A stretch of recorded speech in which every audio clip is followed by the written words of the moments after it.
علاء الدین خلجی حضرت نظام الدین اولیاء علیہ رحمہ کی بارگاہ میں حاضر ہونے کے لیے ترستا تھا کہ مجھے حضرت نظام الدین اولیاء کے حضور حاضر ہونا نصیب ہو، لیکن آپ اس کو کہتے تھے فقیر کی خانقاہ کے 2 دروازے ہیں، اگر تو ایک دروازے سے آیا تو میں دوسرے سے باہر نکل جاؤں گا، اور اگر تو نے زیادہ تنگ کیا تو میں تیرا شہر چھوڑ جاؤں گا، اللہ کی زمین بڑی وسیع ہے، تیرا وطن تیرا ملک چھوڑ جاؤں گا۔ ایک دن اس نے آپ کی خانقاہ کے اندر اچانک پہنچ کے آپ کی خانقاہ کے اندر جانا چاہا، تو آپ نے خادموں سے کہا دروازے بند کر دو، دروازے بند کر دیے گئے۔ بادشاہ سمجھا کہ یہ اتنے پکے لوگ ہیں فقیر کہ مر جائیں گے دروازے نہیں کھولیں گے تو کچھ تو خون ہوگا۔ اس نے کاغذ کے ایک ٹکڑے پہ لکھا اور خادم کے ذریعے حضرت کو پہنچایا۔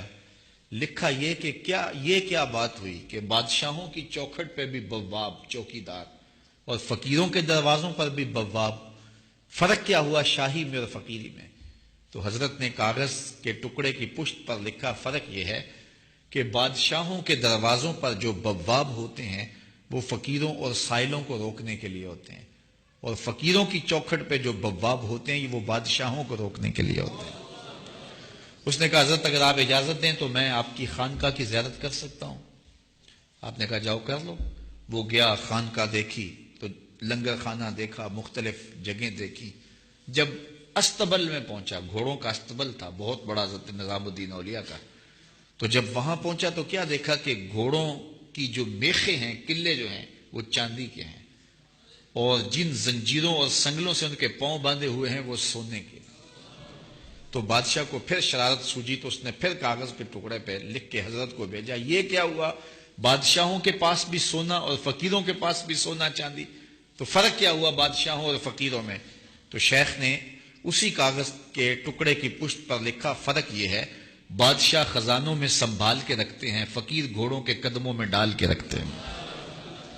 تو ان کے نزدیک سونے چاندی کی اہمیت کیا ہوتی ہے؟ جب بہار چین، یہ بہت بڑا قیمتی قالین تھا، ایران جب فتح ہوا حضرت فاروق اعظم کے زمانے میں، تاریخ پڑھیں تو یہ بہار چین ایسا قیمتی قالین تھا کہ اس زمانے میں اگر کسی کو وہ بہار چین پہ بٹھا دیتے تو وہ ساری زندگی ناز کرتا کہ میں بہار چین پہ بیٹھا ہوا ہوں۔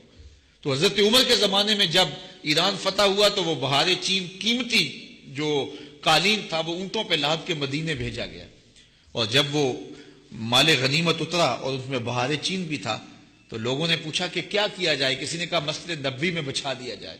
تو حضرت عمر نے کہا یہ اس قابل کہاں ہے کہ مسجد نبوی میں بچھایا جائے؟ تو کہا کہاں رکھا جائے؟ مسجد نبوی سے باہر جہاں لوگ جوتے اتارتے تھے، حضرت عمر نے آرڈر دیا کہ یہاں بچھا دو، لوگ جوتے صاف کر کے مسجد میں جایا کریں۔ جس قالین پہ زمانے کو ناز تھا وہ قدموں میں بچھا ہوا تھا۔ یہ اسلام کا مزاج ہے۔ وَجَعَلَ بَيْنَ الْبَحْرَيْنِ حَاجِزًا، اور اس نے 2 دریاؤں کے درمیان ایک حد فاصل بنائی۔ کھاری پانی اور میٹھا پانی سمندر میں اکٹھا چلتا ہے، یہ سخت کڑوا، یہ سخت میٹھا، اور کڑوا میٹھا نہیں ہوتا، میٹھا کڑوا نہیں ہوتا، میلوں تک اکٹھے سمندر میں یہ پانی چلتے ہیں، روئیں چلتی ہیں، اور درمیان میں اللہ کے حکم کا پردہ ہے۔ اِلَٰهٌ مَّعَ اللَّهِ، کوئی ہو سکتا ہے جو اللہ کے علاوہ معبود ہو؟ بل اکثرهم لا يعلمون، بلکہ ان میں سے اکثر سمجھتے نہیں ہیں۔ حضرت امام شافعی علیہ رحمہ شہتوت کے درخت کے نیچے بیٹھے تھے، کسی نے کہا اللہ کے ہونے کی دلیل دو۔ آپ نے کہا یہ شہتوت کا درخت ہی لے لو۔ کہا یہ کیا ہوا؟ جو سامنے آئی چیز اس کو دلیل قرار دے دیا۔ کہا دیکھو شہتوت کا درخت ہے، اس کی جڑوں کا رنگ اور ہے، تنے کا رنگ اور ہے، شاخوں کا رنگ اور ہے، پتوں کا رنگ اور ہے، پھل کچا ہو تو رنگ اور ہے، پک جائے تو رنگ اور ہے، ایک ہی زمین سے نکلتا ہے۔ پھر چھال کا ذائقہ اور ہے، پتوں کا ذائقہ اور ہے، پھل کچا ہو تو ذائقہ اور ہے، پک جائے تو ذائقہ اور ہے۔ پھر اسی شہتوت کے پتے بکری کھائے تو دودھ دیتی ہے، گدھا کھائے تو لید کرتا ہے، ریشم کا کیڑا چاٹے تو ریشم دیتا ہے، شہد کی مکھی چوسے تو شہد دیتی ہے۔ میٹیریل ایک ہے، نتیجے الگ الگ برآمد ہو رہے ہیں۔ تو کہا اگر تم اس شہتوت کے درخت کو دیکھو تو یہی اللہ کے ہونے کی دلیل ہے کہ اللہ کے علاوہ اب بھی کسی کو معبود مانو گے؟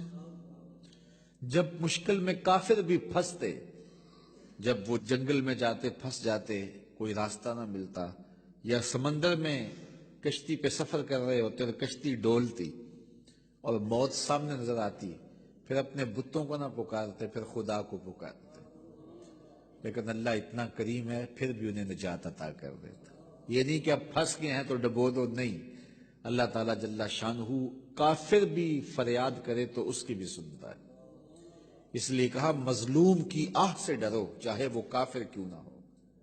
اگر مظلوم کافر بھی ہو تو وہ بھی اگر اللہ کو پکارے گا تو اللہ اس کی بھی فریاد سنے گا۔ اللہ اکبر۔ تو جب مشکل میں پھنس جاتے ہیں، صحراؤں میں، جنگلوں میں، اور جب وہ سمندری سفر میں طوفانوں کی زد میں اور بھنور میں پھنس جاتی ہیں ان کی کشتیاں، تو پھر وہ اللہ کو پکارتے ہیں اور اللہ تعالیٰ جل شانہ بھنور میں پھنسی ہوئی کشتیوں کو نکال دیتا ہے اور مشکلوں کو کافور کر دیتا ہے۔ وَيَكْشِفُ السُّوءَ وَيَجْعَلُكُمْ خُلَفَاءَ الْأَرْضِ، اور وہ مصیبت کو دور کر دیتا ہے اور تم کو زمین میں صاحب تصرف بنا دیتا ہے، زمین کی خلافتیں عطا کر دیتا ہے، تخت و تاج عطا کر دیتا ہے، تمہیں شاہی دے دیتا ہے۔ اللہ تعالیٰ ارشاد فرماتا ہے اِلٰہٌ مع اللہ، کہ اب بھی اللہ کے علاوہ کوئی معبود بناؤ گے؟ کون ہے جو تمہیں مشکلوں میں کام آتا ہے؟ کون تمہارے دکھوں کا مداوا ہے؟ قلیلا ما تذکرون، بہت تھوڑے ہیں جو یاد رکھتے ہیں۔ بہت سارے لوگ ہیں جب مصیبت میں پھنستے ہیں تو پھر اللہ کو پکارتے ہیں، جب مصیبت ختم ہو جاتی ہے تو پھر بھول جاتے ہیں، پھر اپنی وہی دنیا۔ جب وہ زمین کانپتی ہے نا، زلزلہ آتا ہے، تو پھر سارے کہتے ہیں یا اللہ میری توبہ، یا اللہ میری توبہ۔